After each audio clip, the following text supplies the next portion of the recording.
Bem-vindo ao Provoca SJ, um podcast da Companhia de Jesus, onde a fé se encontra com a dúvida, onde a Igreja caminha com o tempo e onde o Evangelho provoca o coração e a razão. Estamos aqui mais uma vez reunidos os três de Sernás, ainda que agora o Duarte viva no Porto, o Samuel vive em Coimbra. Mas trabalha em Sernás. E eu ando por Lisboa, que sou o Nelson. O pecado tem graça? É a pergunta para nós hoje. Com um G grande ou um G pequeno? Com um G grande. Ou seja, será que ainda faz sentido falar de pecado hoje?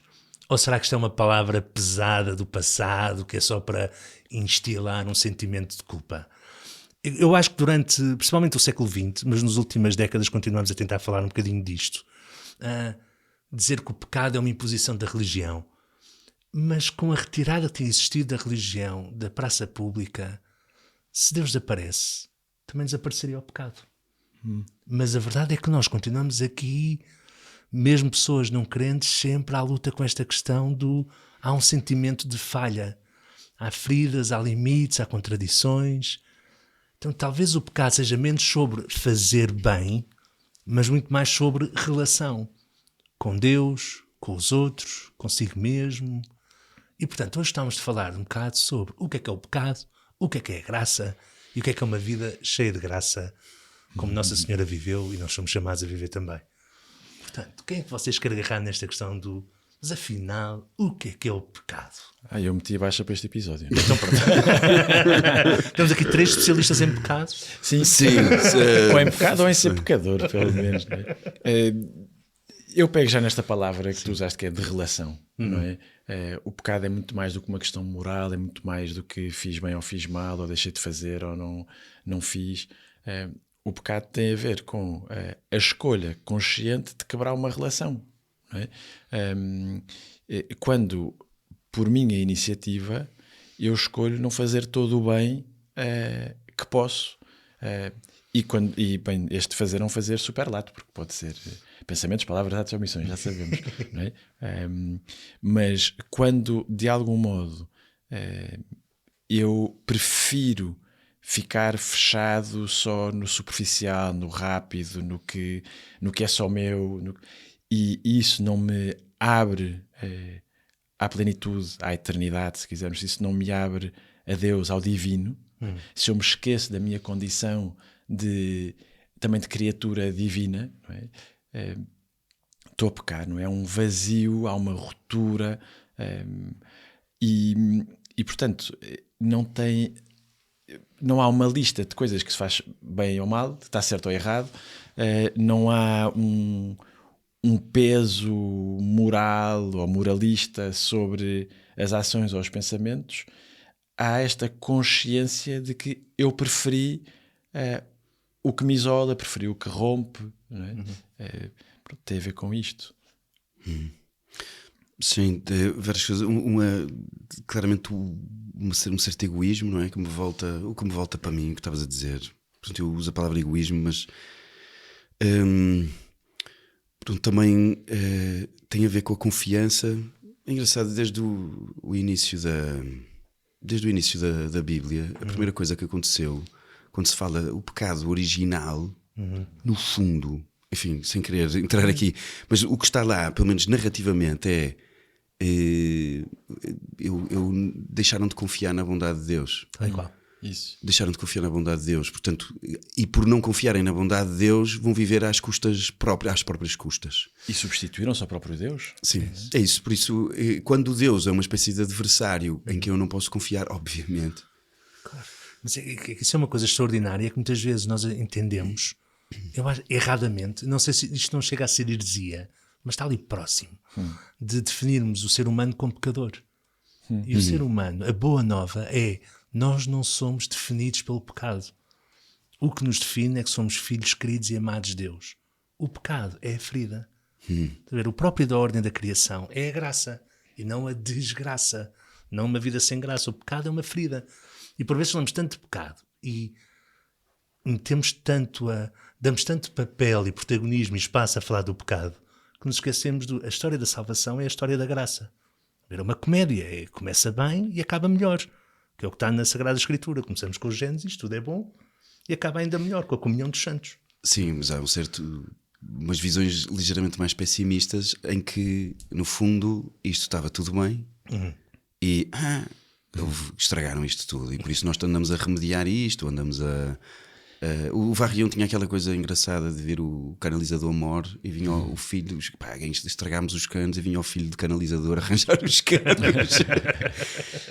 Engraçado, mas é engraçado ver isto como a história da graça e não a história da desgraça. Acho que nos põe o ponto de vista de outro lugar. Para além disso, sobre o ser pecador, eu acho que também se confunde um bocado as coisas, porque acho que se confunde ser pecador com, ou melhor, diz, eu sou pecador porque porque faço uns pecadinhos aqui, pontualmente, e não como um lugar. Ou seja, eu vejo ser pecador como eu estou incompleto a fazer um caminho de graça, mas ainda não estou cheio de graça. O pecado é uma estrutura que depois se materializa em ações, não é? Mas não é a quantidade de coisas que eu fiz, a quantidade das asneiras que eu fiz que faz de mim pecador. É esta incompletude de viver da graça, de viver no espírito, e portanto é mesmo importante quando olhamos para a nossa consciência, quando olhamos para a nossa personalidade, para o nosso caráter, para a nossa vida, mais do que dizermos cumpri, não cumpri, fiz, não fiz, está tudo, pôr os cheques todos, é ver onde é que está a ferida, não é? É uma ferida, o pecado é uma ferida, é uma carência, é uma ausência, é eu ser consciente e dizer, falta-me o amor de Deus, a bondade de Deus nesta dimensão da minha vida para que eu caminhe em direção à graça, para que continue a caminhar em direção à graça. Estou a lembrar aqui de uma coisa que é a propósito disto tudo, do ser pecador, dos pecadinhos, da incompletude e não sei o que eu acho que às vezes acontece é que nós temos a ideia de nós fazemos os pecadinhos, confessar, e o que é que acontece com a confissão? Sou santo.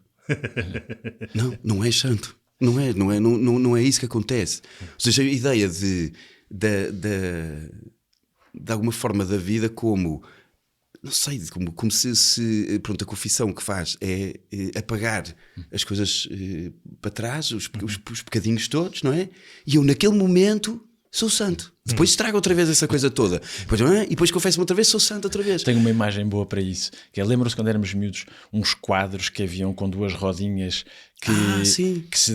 para desenharmos. Lembram-se disso? Eu nunca tive isso. Mas pronto, eram uns quadros onde se desenhava e depois, entre as duas rodinhas, estavam nas pontas, havia uma régua que tu passavas e aquilo limpava e fazia isso outra vez. Uma imagem fácil do sacramento da reconciliação é, pronto, estive ali a desenhar o que quis, não é? E depois limpo e posso começar de novo. Não é como se fosse, ou rasgo uma folha e começo, como se o sacramento da reconciliação, ou qualquer sacramento, fosse, e daqui um salto grande para o sacramento, mas se calhar, desculpem, mas é que tu pegaste... Desculpa, era só para ideia. Mas pronto, para os crentes que se confessam habitualmente, ou que já há muito tempo que se querem confessar e ainda não foram, como se o sacramento da reconciliação fosse, ok, reconheci que fiz a asneira, vou lá limpar para começar de novo, ou pior, que é, como está lá sempre à mão, posso ir metendo fichas no... Pronto, e não é isso, ou seja, como qualquer sacramento, não é? Se o sacramento vou usar uma expressão que todos sabemos de cor, é um sinal visível da graça invisível, não é? Se o sacramento é a presença da graça de Deus em mim, o que eu faço quando me aproximo do sacramento não é lá dizer as asneiras que fiz, é dizer, Senhor, há lugares da minha vida onde a tua graça não chega, portanto vem-me inundar dessa graça. Vou só dizer uma frase mesmo pequenina, agora quando fui a Santiago, fui-me confessar, fui-me confessar e o padre que me calhou, é um senhor com 87 anos, disse uma frase que eu depois até escrevi porque achei de uma beleza, e disse assim, o fim do sacramento da reconciliação é afogar o mal no infinito bem que o Senhor faz por mim. Afogar o mal no infinito bem, isto é espetacular.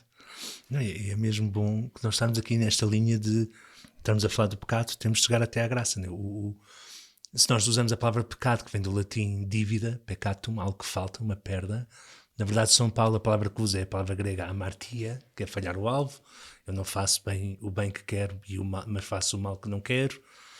Agostinho falava disto como um incurvatum se, que é virado sobre si mesmo, o egoísmo, o autocentramento. Outra expressão dele tem aqui um eco muito forte nos exercícios espirituais, é o aversio a Deo et conversio ad creaturam, ou seja, eu afasto-me de Deus e ganho um afeto desordenado pelas criaturas. E para dar o salto para a graça e para a importância da graça, vamos para Tomás de Aquino. E Tomás de Aquino, para continuarmos a senda latina, tem uma frase que eu gosto mesmo muito de ir recordando, que é o gratia non tollit naturam, sed perfectit. Ou seja, a graça não destrói a natureza, supõe a natureza e aperfeiçoa. E aqui um problema é nós não vermos, que é o que vocês estavam também aqui a falar, olharmos para o sacramento da reconciliação como algo que limpa e que não deixa marca alguma. Não é bem isso que nós estamos a dizer, é porque o mal, à medida que nós vamos aderindo voluntariamente a ele, vai-nos deixando aqui umas marcas. E há aqui pensamentos e hábitos que vão ficando instalados. Então esta frase de Tomás de Aquino é muito iluminadora, né? A graça é um dom e a presença transformadora de Deus, mas a graça supõe sempre a natureza e aperfeiçoa. A natureza não é má, isto é mesmo importante dizer, a natureza não é má. O Gênesis diz, e viu que era muito bom. Está a ferida, há uma ferida, e a graça vem restaurar e não substituir. E este restauro que falavas, Nelson, o voltar à graça, há uma correção, uma pedagogia, mas não é um castigo, não é? Porque também muitas vezes o que nos acontece é olharmos para este Deus que castiga porque pecamos, este Deus que já não nos dá tanto direito ao céu. E fica muito perto de uma ideia de karma, que é curioso, que a malta depois não gosta nos outros, mas depois traz para dentro da Igreja Católica. Isso. E portanto, esta graça, no fundo, é o grito amoroso de Deus a dizer: tu aqui tens lugar porque tu não és aquilo que fazes, não é? Tu não és só aquilo que corrompe ou aquilo que destrói a relação. Tu és o sujeito da relação, que pelo teu limite, pela tua condição humana, não está cheio de graça, não é? Como o nosso professor já dissemos isto aqui no episódio, o nosso professor de Mariologia dizia: Nossa Senhora não tinha 90% de graça, 80% estava cheia de graça. Não é? E isto também requer, parte do modo como olhamos para o ser humano. A antropologia cristã é positiva, não é? No início era bom, era tudo bom, e depois o ser humano era muito bom, não é? A beleza do Éden é a luz da criação, não é? Esta luz inicial, este amor em que Deus, o Criador, decide começar a materializar o seu amor. Há aqui uma frase que eu acho que pode ajudar a perceber isto, que é aquela frase de Santo Irineu, que diz: o homem, Deus fez homem para que o homem se torne Deus. Sim. A questão, esta coisa do homem se tornar Deus, pela graça se tornar Deus, ou seja, é isso que nós estamos aqui a fazer, nós não estamos a resolver um problema, digamos assim, nós estamos a tornar-nos alguma coisa. Portanto, acho que pode ajudar. Eu gosto desta frase, não sei se... Por isso é que é tão fundamental para a experiência da graça o perdão, não é? Sim. Eu até posso ser consciente do mal que fiz, mas se o outro não me devolve a possibilidade de graça, de caminho, de eternidade, não é? Se não há estás perdoado, então não há caminho, porque isto é o Judas e o Pedro das nossas vidas, não é? É o que vive a partir da reconciliação ou do perdão, e o que não é capaz de aceitar o perdão e vir no remorso, não é? O Pedro sente o olhar misericordioso do Senhor sobre ele, e naquele olhar vê: fiz asneira, há caminho. E Judas vive o mesmo olhar misericordioso e diz: fiz asneira, o que é que eu fiz de mim? Ficou ali. A figueira de Judas é não ter sido capaz de aceitar aquele olhar bondoso. E às vezes nós matamos partes de nós porque não somos capazes de aceitar que somos dignos do perdão. Não é? E a graça é isso, a graça é dizer-te: tu és mais do que isto, tens um caminho à tua frente, não é? Há uma possibilidade de liberdade, não é? De reconciliação. Por isso é que no pecado é sempre necessário o outro, não é? Não só para me fazer dar conta de que sair do caminho da graça, mas também para me voltar a trazer ao caminho. Isso é curioso que nós no Ocidente falamos, olhando para estas duas espiritualidades europeias, né, o Ocidente e o Oriente, nós no Ocidente falamos muito mais de santificação e muitas vezes arriscamos aqui a santificação como ser como Deus ou tornar-nos Deus, um santo como algo impoluto, e no Oriente eles falam mais da divinização. Da theosis, né, como Deus, nós somos chamados a ser como Deus. Esta frase Santirneu, né? Deus torna-se homem para que o homem se faça Deus. E que isto é que é o nosso destino natural. E isto é que é o nosso grande chamamento. O apelo universal à santidade do Vaticano II. Mas isto consegue-se na graça. Isto às vezes é algo invisível, algo que nós não conseguimos ver muito bem, mas que realmente conseguimos pressentir. Porque nós percebemos o que é uma pessoa com graça e qual é que é a graça daquela pessoa. O José Frazão gosta muito de usar este exemplo, que é o do... Ninguém consegue explicar muito bem o que é uma alma, mas toda a gente é capaz de dizer aquela casa falta-lhe alma, aquele cantor falta-lhe alma, e nós percebemos o que é que estamos a dizer. E realmente há aqui a graça como um movimento, né, como algo que nos chama à nossa verdadeira identidade. Né? E isto atua concretamente. Quando eu sou capaz de perdoar, é uma graça. Quando eu sou capaz de encontrar uma palavra certa, isto é graça. Quando eu sou capaz de me calar, isto é uma graça. Tudo aquilo que a mim é bom e amoroso, é expressão de amor, já é sinal da graça atuante de Deus em mim. E acho que às vezes aqui também há um desejo de apropriação do bem que eu faço, que é também de alguma maneira expressão de um intuir que é pecado, ou seja, não é necessariamente pecado, mas que é já uma sombra do mal, né, do meu egoísmo, do meu desejo de posse e de eu ser o centro da história. E isso também, para os crentes, essa intuição vem da intimidade com Deus, não é? Se eu vivo numa vida espiritual, não é? Se eu vivo em relação com o Senhor, se eu o conheço, depois há alguma coisa em nós que sabemos, é um bocadinho quando mentimos à mãe, não é? A mãe ainda não sabe que mentimos, não é? Mas nós já sabemos que... e parece que de repente, ou quando fazemos uma asneira que ninguém viu, mas de repente achamos que está toda a gente a olhar para nós e toda a gente sabe, não é? Tem a ver com isto. O Santo Padre fez aqui, vou sair para voltar, está bem? Aqui há mais ou menos um mês atrás, o Santo Padre Leão XIV teve um encontro com os superiores maiores da Companhia de Jesus, o Padre Geral, os provinciais, e no discurso que fez, disse uma coisa que eu achei muito bonita, que era só quem está enraizado na intimidade diária com Cristo pode levar outros a Cristo, não é? E a graça tem tudo a ver com isto. Se eu não estiver no desejo de viver em Deus, se não estiver no desejo de ser engraçado, cheio de graça, as pessoas notam. As pessoas notam cada qualquer coisa. O Rahner, acho que dava uma definição de pecado muito interessante, que dizia assim: é a recusa de ser mediação de graça para os outros. É eu recusar ser mediação de graça. Portanto, nós podemos ser mediadores da graça, e o pecado seria eu recusar isso e ser mediador quase de mim mesmo para mim mesmo, assim, uma coisa, não é? Engraçado, gostei, porque estamos aqui, acho que junta as duas definições, é recusar ser mediação de graça.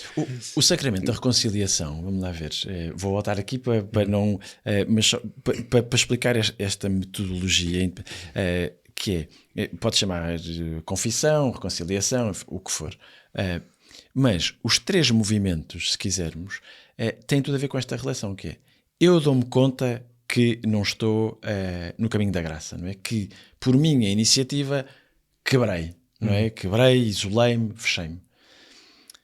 Dentro do sacerdote, dentro da comunidade, diante de Cristo, digo: ajuda-me a voltar ao caminho da graça, não é? E o ministro ordenado, o que me diz é: em nome da Igreja, em nome de Deus, não é? No ministério da Igreja e em nome de Deus, volta ao caminho da graça. E a penitência é a pedagogia, não para me castigar, Fiz, claro. para me castigar, mas para dizer: olha, então, para voltares, lembra-te disto. não é? E nós vemos isto nas relações de amizade. Quando nós fazemos a asneira, não há nada mais libertador do que ir ter com o outro e dizer: olha, fiz a asneira, desculpa. Porque quando alguém pede desculpa, sinceramente, desarma o outro lado, que diz claro que sim. Sim, mas depois acontece uma coisa que é mesmo terrível, que é quando eu pedi perdão e não sou perdoado pelo outro. Claro. E isto leva-me a meses, às vezes anos de sofrimento, em que eu tenho de fazer um caminho de compreender que da minha parte eu já pedi perdão, que realmente é uma coisa que o outro me pode dar e que se calhar está a retê-lo, mas mesmo assim eu tenho de encontrar graça em Deus para continuar a fazer o meu caminho. E isto é mesmo muito, muito, muito doloroso. Quando percebemos que o outro reteve o perdão, que é um poder que ele fica sobre mim. E é mesmo importante eu não ficar aqui nem no ressentimento, nem ficar refém do perdão do outro, mas sim disponível e da minha parte continuar a atuar bem, continuar a ser graça. Porque há uma coisa espetacular. Eu lembro de estar nos exercícios espirituais, nos meses, os 30 dias que nós fazemos no noviciado, e ter uma intuição. E na terceira aprovação. E na terceira aprovação. Desculpa, o Duarte é que é o escolhido, que já chegou a esse.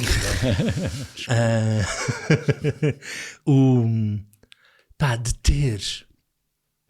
ter uma intuição muito forte, né, de um Jesus enfiado numa ferida que é a minha, coberto de sujidade, e clamar: tira-me daqui.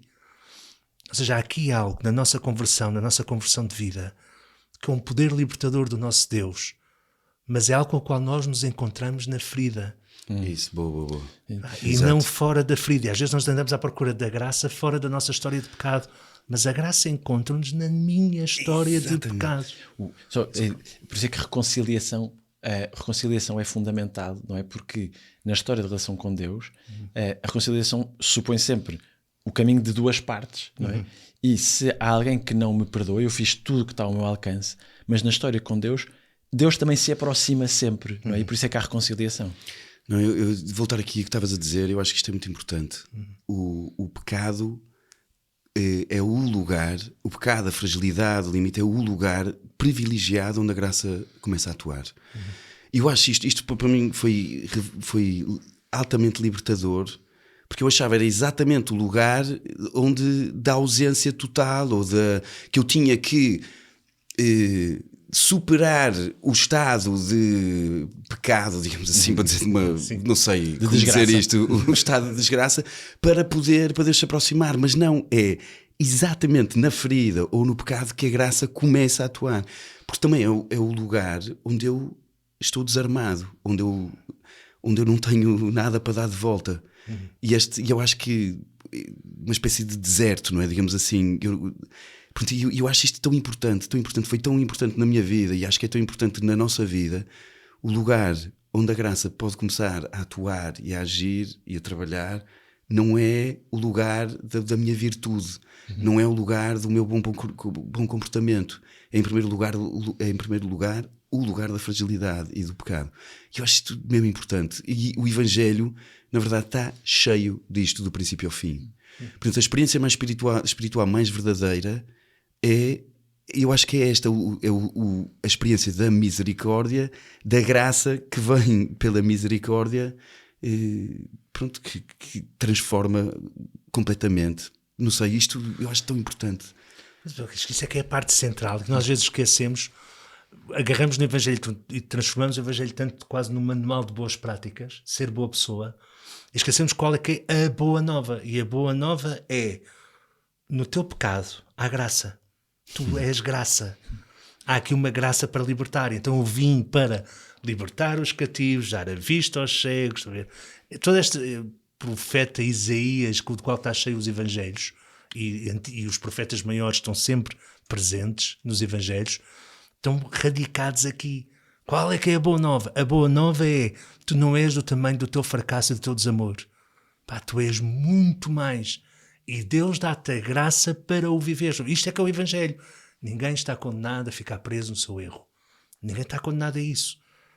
O Evangelho é dizer-te e mostrar-te que há futuro. E há futuro a partir da tua ferida e não apesar da tua ferida.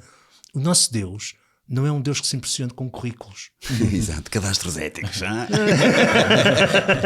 É isso? Nem que se escandalize. Não se escandaliza com o cadastro. Eu costumo dizer, ele, pelo que eu vejo daquelas pessoas que nós canonizamos, eu acho que ele até prefere malta com cadastro. Eu olho para aquela malta e eu digo, que realmente... E o Evangelho está cheio de episódios que nos lembram exatamente que o Senhor vem dar muito mais até do que aquilo que eu lhe quero pedir, não é? O que é que queres que eu faça? Que eu veja. E salvo-te, está salva. Dar-te a vista é o mais fácil. O que eu quero é dar-te a vida, não é? Quero-te devolver aquilo que te dei no início dos tempos, não é? Senhor Jesus, tem piedade de mim, que está calado, estava à margem, não é? Está calado, deixem-no vir cá, não é? Deixem-no vir, deixem-no voltar a entrar, não é? Há um cantor que diz isto que há um esforço vão de querer vencer toda a fragilidade, não é? E que depois acaba quase com um suspiro que é: não escolhas a perfeição, escolhem-nos a bondade. Duarte Rosado. Mas este suspiro do refrão, não é? Que é: não fiques à espera que esteja tudo direitinho, não é? Volta à bondade que está no teu ADN. E Duarte, desculpa, mas nós na verdade nunca falámos sobre a minha interpretação desta letra, mas eu gosto muito deste suspiro final, não é? Porque a música vai cantando, vai... Opa, escolhe a vontade, que foi por isso que foste criado. Estou a interpretar mal, se calhar, desculpa, mas... Não, é isso. Isto é só para não... É para evitar perfeições estúpidas. Não, porque eu acho que às vezes temos esta ideia de que temos que cumprir requisitos, ou temos que ter requisitos mínimos para Deus. Pronto, ou seja, termos condições, reunirmos condições para a graça. Não, as condições estão reunidas. Já, é que é, abre-te a ela, pronto. Ou seja, a graça não é, eu chego ao patamar em que já posso receber, ou sou digno de não sei o que, não, já estão reunidas as condições, vai. Porque está do lado de Deus, não é? A graça está do lado de Deus, ou seja, eu não tenho... vamos lá ver uma coisa. Nós podemos olhar para a vida, para o céu, para a eternidade, para a graça, dizer assim: ok, então, quando eu fizer tudo bem, quando eu tiver todos os cromos da caderneta, então vou lá à porta do céu dizer: Senhor, já colecionei todos os cromos, agora já me podes aceitar. Já apanhei todos os Pokémons. Mas depois podemos fazer como Deus fez, que é: está aqui um mundo para cuidar, está aqui uma vida para viveres, vive-a sabendo que quando te afastares deste mundo que eu te dei, quando te afastares pelas tuas ideias, por teres posto a ti no centro, porque te fechaste, porque encurtaste as vistas, quando te afastares, pronto, vais perceber que te falta algo. Falta algo que é a parte de mim em ti. Não é? Eu acho que essa é a intuição salvífica de Inácio. Experimentou tudo e mais alguma coisa na questão do ardor e do zelo pela salvação das almas e penitências e purificação interior. E ao chegar a este grande canto de liberdade, são os exercícios espirituais. Vamos começar por um princípio e fundamento. Fomos criados por amor e para amar. E Deus ama-nos e vem à nossa procura. E todas as coisas estão aqui para que nós possamos amar melhor. E quando nós usamos bem, estamos mal. E depois vamos passando pela nossa história de vida, ao seguimento de Cristo, a paixão de Cristo, a ressurreição, para depois finalmente podermos pedir a graça de viver no amor, a contemplação, para alcançar amor, mas é quase como é que eu vivo amorosamente toda a minha vida e reconheço que tudo é amor e tudo é uma sinfonia.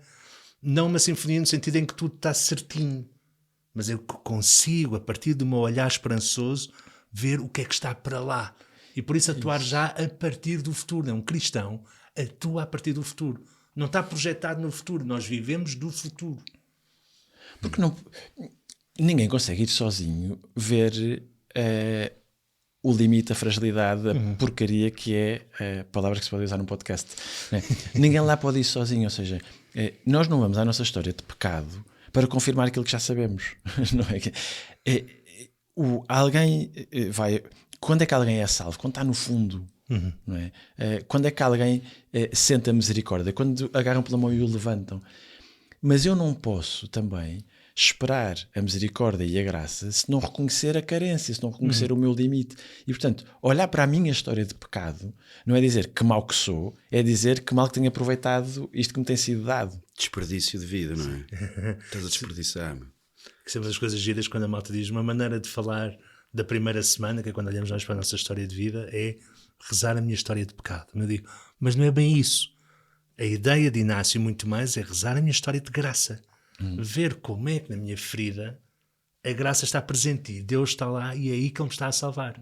E a partir desta dinâmica de louvor, Deus olhou para mim e salvou-me, ou Deus olhou para mim e curou-me, então eu digo, e agora quero viver como Ele mostrou que é bom viver. Pronto, porque acho também esta experiência que vai transformar o coração e alguém te dizer, olha, tu és muito amado.